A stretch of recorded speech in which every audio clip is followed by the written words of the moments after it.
All right, ladies and gentlemen, welcome back to the channel. We are talking about the Detroit Lions in today's video because the Detroit Lions just became the second team since 1933. Yep, 1933 to trail by 15 or more, throw 5 interceptions, and win the football game. Crazy. 5 interceptions from Jared Goff.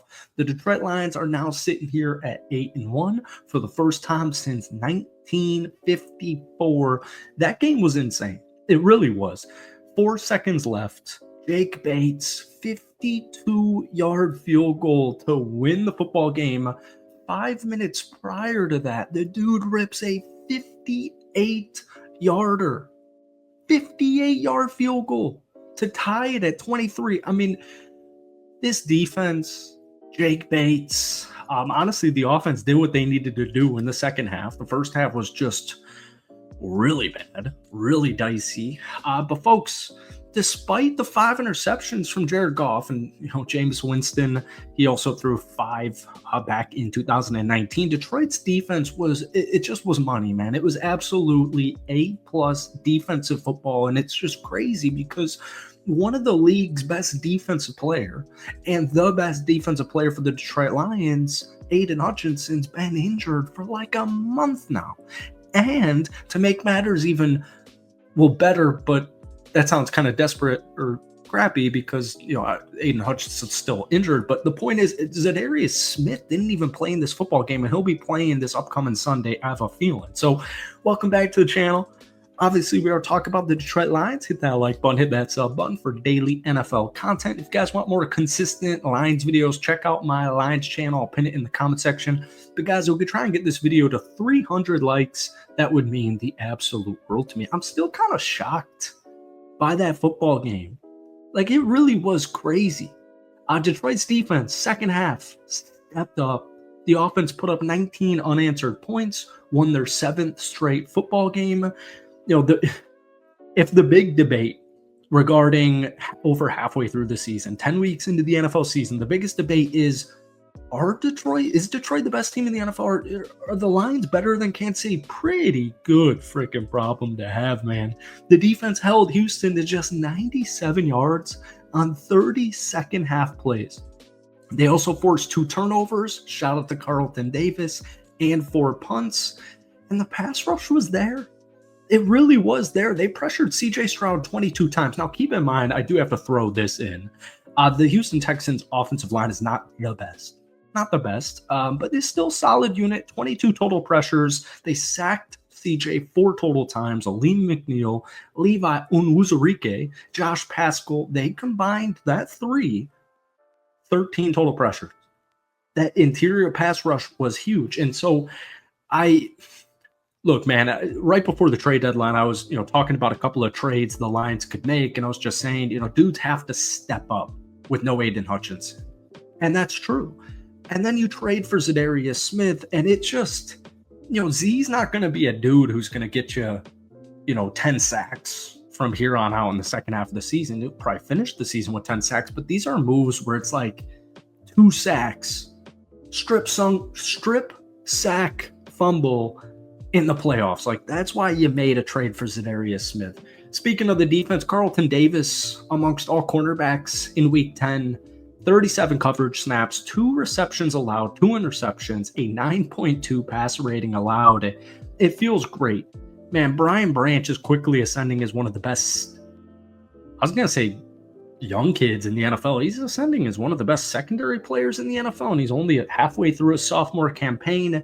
Jack Campbell, fellow sophomore campaign player. I mean, he's really breaking out this season, man. He really is. Aleem McNeil, we saw it last year. We knew he had the potential. We knew he had the talent. We saw it at flashes in the second half, mainly last year. Aleem McNeil turning into one of the more under-recognized defensive tackles in the National Football League. Alex Anzalone, Josh Paschal, Carlton Davis, Amik Robertson, Terrion Arnold.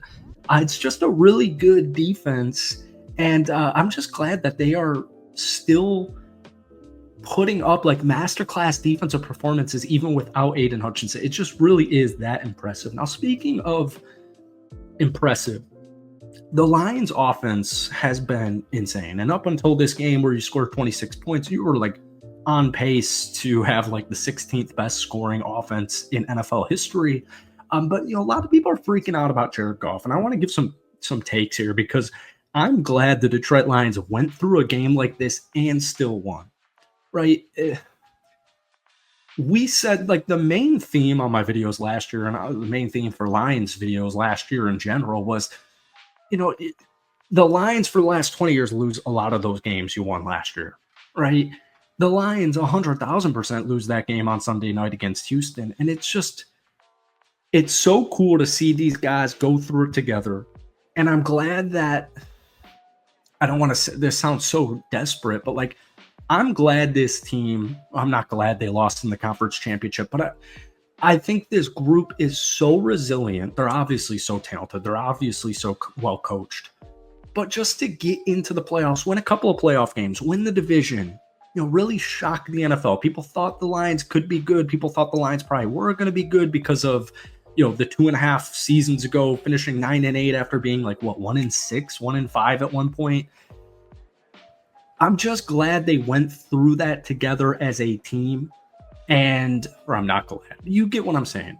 Anyways, to win a game like this in the locker room, personal beliefs, you already had the belief system last year. Dan Campbell, honestly, probably since he got hired, but last year was the tipping point for like, all right, this is legit.